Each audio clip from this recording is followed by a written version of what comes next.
Il y a eu Xavier Bertrand, il y a eu Xavier Darcos, il y a eu Éric Besson, et aujourd'hui il y a Éric Woerth. On a l'impression que l'entourage proche de Nicolas Sarkozy, en tout cas ses chouchous, puisqu'on utilise le terme dans la presse, au gouvernement, sont tous en train de passer successivement par des périodes difficiles. On vous place aussi souvent, vous, dans cette catégorie des chouchous du président de la République. Est-ce que c'est dur à porter? Donc c'est très encourageant votre affaire, vous êtes en train de me dire que je suis le prochain sur la liste, c'est ça? Est-ce que ça vous fait peur, Luc Châtel? Vous savez, moi, d'abord, je prends beaucoup de recul et de retenue par rapport à ce qui se dit, par rapport aux rumeurs et autres. J'essaie de faire mon travail le plus convenablement possible. J'essaie de remplir la mission que le président de la République m'a confiée, qui est un immense honneur, qui est une charge difficile, mais ô combien passionnante.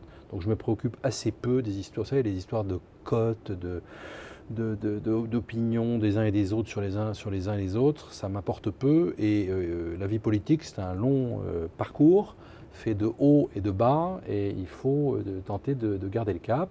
Non, moi je déplore ce qui se passe aujourd'hui pour Éric Woerth, parce que c'est un homme d'une grande honnêteté, d'une grande intégrité. Il n'a rien à se reprocher dans cette affaire. Il y a un amalgame complet qui est fait sur cette affaire. Vous pensez qu'il va être poussé à la démission? Vous en avez peur? Vous le craignez? Non, absolument pas. Non, non. Éric Woerth, c'est peut-être ce que voudraient certains, qui ont du mal d'ailleurs à avouer, mais ils font tout pour essayer de l'obtenir. Aucune raison pour qu'il démissionne. Pourquoi? Il a absolument rien commis d'illégal, d'anormal, d'interdit. Il a très bien rempli sa mission de ministre du Budget, c'est un bon ministre du Travail, et comme par hasard, ça lui arrive au moment où la réforme sur les retraites qu'il a présentée a l'air d'avoir plutôt un bon écho au total dans l'opinion.